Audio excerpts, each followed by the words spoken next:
Landlord chicken biryani and the magical fox. बहुत पहले एक गांव में भोलाराम बोलकर एक गरीब किसान रहता था। वो बहुत बुद्धिमान था और चतुर भी था।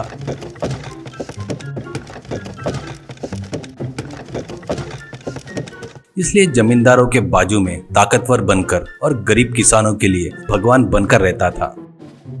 उसी गांव में जगन्नाथ करके एक जमींदार रहता था। उस गांव के किसान सभी उस जगन्नाथ को ही अपनी फसल बेचते थे। जगन्नाथ बहुत ही कंजूस और लालची था। किसानों को बराबर भाव नहीं देकर सताते रहता था। इससे वो लोग कभी भी गरीबी से कभी उबर नहीं पाए। एक बार भोलाराम जगन्नाथ को अपनी फसल नहीं बेचने का निर्णय लेता है और फसल हाथ में आते ही पड़ोस के शहर में जाकर अपना धान बेचकर आए हुए पैसों से तगड़े मुर्गे खरीदता है और एक शिकारी को पैसे देकर 2 लोमड़ियां भी हासिल कर लेता है।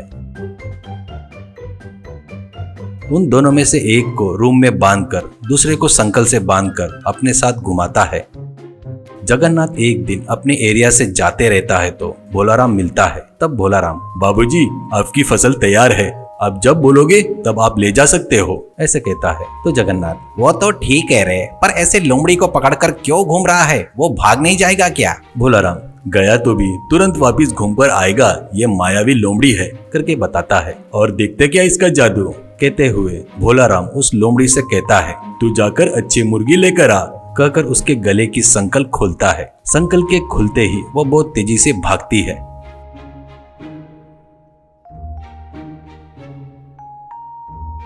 तू पागल है क्या? वो लोमड़ी तो दोबारा तेरे नजर में आएगी नहीं, करके बोलता है जगन्नाथ। भोलाराम, आपको उसके बारे में नहीं पता, वो मायावी लोमड़ी है। कल आप हमारे घर पर खाना खाने के लिए आओ, आप आएंगे करके विश्वास से मुर्गियां मंगवा रहा हूँ, देर ना करते हुए जल्दी आना, ऐसा कहता है भोलाराम। अगले दिन दोपहर तक बढ़िया खाना बनाता है भोलाराम। उसका घर कुछ ही दूरी पर रहता है। तब उसको बिरयानी के मसालों की खुशबू आती है। वहाँ खाने के टेबल पर कई प्रकार के चिकन के आइटम बनाकर अलग अलग थालियों में तैयार था। अरे भोलाराम, तुम्हारी लोमड़ी कहाँ है? उसको भी लेकर आओ, वो भी अपने साथ खाना खाएगी, ऐसे कहता है जगन्नाथ। अरे उसको क्या जल्दी है जी, पहले अपन लोग निपटाएंगे, ऐसा कहता है भोलाराम। दोनों लोग मिलकर खाना खाते हैं।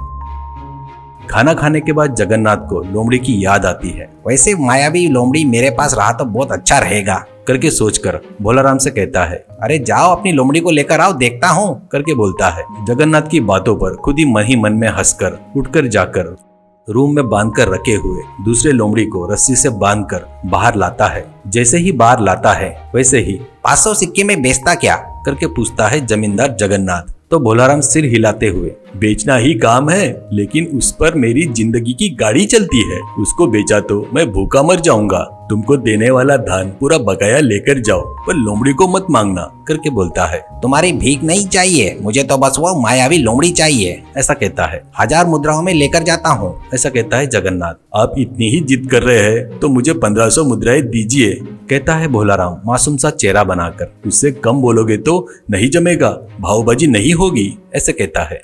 जगन्नाथ खुश होकर 1500 मुद्राएं देकर लोमड़ी को लेकर जाता है। घर जाकर जगन्नाथ अपनी पत्नी रुक्मिणी से, देख मैं एक मायावी लोमड़ी खरीद कर लाया हूँ, वो अच्छे अच्छे मुर्गे को चोरी कर कर लाकर देगी, ऐसा कहता है। मैं मर भी जाऊँ तो इस बात पर यकीन नहीं करूँगी, ऐसा कहती है रुक्मिणी। जमींदार जगन्नाथ भी भोलाराम के जैसे लोमड़ी को पकड़कर, जा रे, जाकर अच्छे मुर्गे पकड़ कर लेकर आ, करके बोलकर उसके गले की रस्सी खोल देता है। बस उसी क्षण वो भाग जाता है लोमड़ी। ऐसे बहुत दिन बीत जाते हैं पर लोमड़ी वापस नहीं आता। इससे जमींदार जगन्नाथ उसके साथ धोखा हुआ करके समझ में आ जाता है और अपने आदमियों को लेकर भोलाराम के घर जाता है और उसको पकड़कर बांधकर, मेरे से ही धोखा करता क्या रे नीच कमीने, मेरा पैसा मुझे वापस किया तो माफ कर दूंगा, ऐसा कहता है। वो तो कब का खर्च हो गया है जी, ऐसा कहता है भोलाराम। तो इसे लाठी से मरे तक मारो, करके बोलता है जगन्नाथ। एक व्यक्ति, अरे बाबूजी इसे मारकर गाड़ने के लिए नहीं जमेगा, इसको कल मार डालेंगे तो अच्छा रहेगा, ऐसे कहता है। वैसे ही करेंगे, सुबह तक ठंड से मरने दो इसे, ये पहने हुए कपड़े ही रखकर इसे धानी से बांध दो, ऐसे कहता है जगन्नाथ। तो भोलाराम को वो लोग धानी से बांधकर चले जाते हैं। कुछ देर बाद ठंड पड़ने लगती है। ठंड में भोलाराम की हालत बहुत खराब हो जाती है। वो ठंड से बचने के लिए धानी को घुमाने लगता है। वैसे करने से उसका शरीर गर्म होकर पसीना भी निकलने लगता है। वो ठंड से अब तक मर गया होगा, जाकर देख कर आओ। ऐसा जगन्नाथ उसके आदमी को भेजता है।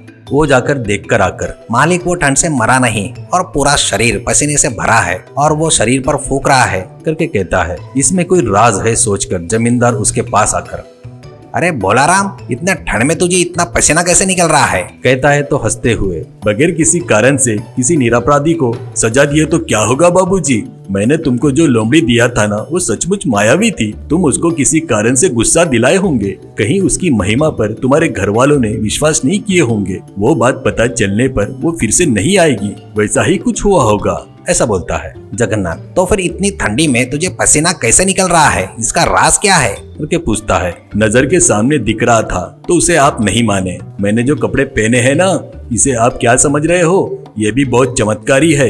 ये पहने तो ठंड में गर्मी लगती है और गर्मियों में पहनने से ठंड रहता है, करके बताता है भोलाराम। तो वो कपड़े को 500 मुद्रा में बेचता क्या? करके कहता है जमींदार। कृपया करके भावबाजी मत करो, ये हमारे दादाओं के जमाने से आ रहा है। मैं इसे किसी भी कीमत में नहीं बेचूंगा, ऐसा कहता है भोलाराम। वो मुझे चाहिए, बदले में 1000 मुद्रा ले ले, ऐसा कहता है जगन्नाथ। तुमको ये उतना पसंद आया तो इसके 2000 मुद्राएं दे दो। ये तुमको दे दिया तो मैं ठंड से मर जाऊंगा, ऐसा कहता है भोलाराम।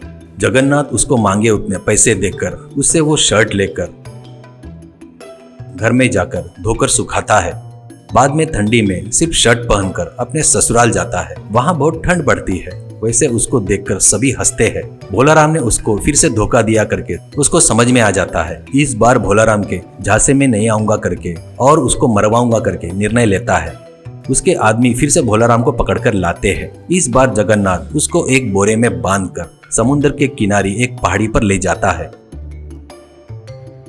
वहां पर एक पेड़ की डाल समुद्र के ऊपर थी। बोरे के उस डाल से बांध देते हैं। फिर जगन्नाथ चिल्लाकर, अरे उस डाल को काट दो, इससे छुटकारा मिल जाएगा, ऐसे कहता है। तो उसका नौकर कुछ देर तक उस डाल को काटकर, मालिक ये डाल बहुत मजबूत है, इसे काटने के लिए बहुत समय लगेगा, मुझे बहुत भूख लगी है, खाना खाकर आता हूँ फटाक से, ऐसा कहता है जगन्नाथ। मुझे भी भूख लगी है रे, ये कहाँ जाएगा, ले चल खाकर आएंगे, करके वहां से निकलते हैं। वो जाने के बाद भोलाराम, मुझे नीचे उतारो करके चिल्लाता है। इतने में जगन्नाथ के ससुर जी लाल किशन अपनी लड़की को देखने के लिए उधर से आ रहा था। वो आवाज सुनकर,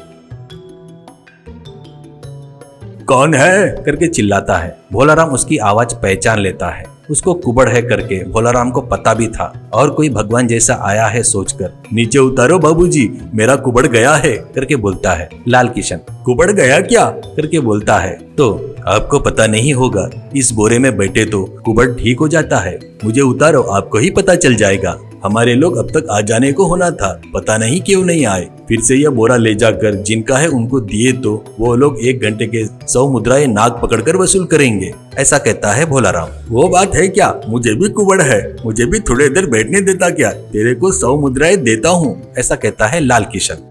तो भोलाराम कैसे तो भी करके बोरे से बाहर आकर लाल किशन को उस बोरे में फिर से पेड़ के डाल को बांधकर अपने रास्ते से निकल जाता है।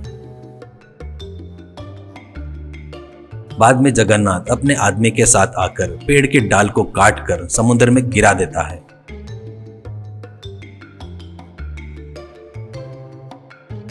कुछ महीने गुजर जाते हैं। एक दिन भोलाराम जानबूझकर जगन्नाथ के घर के तरफ आता है। जगन्नाथ उसको देखकर चौंक कर, तू मर गया था ना, फिर से कैसे आ गया करके आश्चर्य से पूछता है। अच्छे लोग कभी नहीं मरते, सुना ही होगा ना। मैं समुद्र में गिरते ही समुद्र के राजा के सिपाही आकर मुझे लेकर गए। समुद्र राजा ने मेरा अच्छा आदर सत्कार करके अपने राज्य में ही रहने को बोले। मेरी अप्सरा जैसी लड़की से शादी कर दिए। वहाँ पर सब अप्सराएं हैं। वहाँ पर जिधर देखो उधर सोना हीरे मोती है। वहाँ पर उनको खाने पीने के सिवा और कोई काम नहीं है। मैं काम करने वाला हूँ, मुझे वहाँ पर ठीक नहीं लगा, इसलिए चले जाता करके समुद्र राजा को बताया। वो नहीं बोले।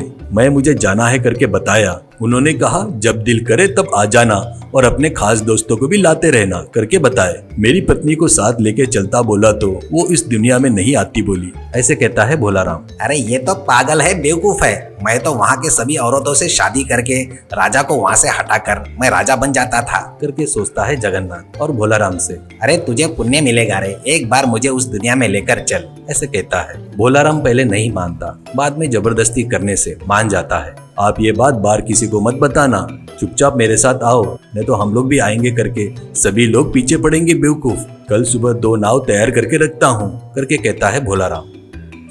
अगले दिन समुद्र के किनारे में 2 नाव तैयार रहते हैं। एक लकड़ी का था और दूसरा मिट्टी का था। जगन्नाथ के आते ही उसको मिट्टी के नाव में चढ़ाकर वो लकड़ी के नाव में चढ़ता है।